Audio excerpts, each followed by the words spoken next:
ঘরের যন্ত্রণা সহ্য করতে পারছি না। 34 বছর বিধানসভায় দাঁড়িয়ে মিথ্যে কথা বলেছে, আজকেও সে মিথ্যে কথা বলছে। তাদের নিজেদের দলের অফিসে নিজেরা কেউ একজন আগুন ধরিয়ে দিয়েছে। সেলাই এখানে হচ্ছে। উনি যাই হোক নাটক করেন, আমি কৃষকের ছেলে, উনি একজন খুনি। আমাদের মারধর করছে এবং বাড়িঘর লুট করছে, বাড়ির ভেতরে হারাগুল ঢুকে।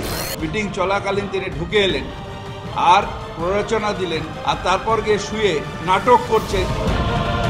কিছু সিপিএম এর লোক এই এলাকা অশান্তি করার চেষ্টা করছে। লাঠি থেকে লাঠি কোনো কিছু বাদ যায়নি। নাহলে যদি 4000 মানুষ যদি সত্যি সত্যি লাফিয়ে পড়তো তাহলে তো হসপিটালে যেত না। ববি হাকিম যেটা বললেন, দিস ইজ ভায়োলেন্স। ভাঙড়ে যদি একটা ছেলে থানার উপরে আঙুল তোলে, তিনি বলে আমার মেরেছে। আরাবুল ইসলাম অনেক দিনের লোক, মমতার ডান হাত। আমি না থাকলে মমতা কোথায় থাকতেন? কলকাতা শহরে মহাশ্বেতার আমি না থাকলে।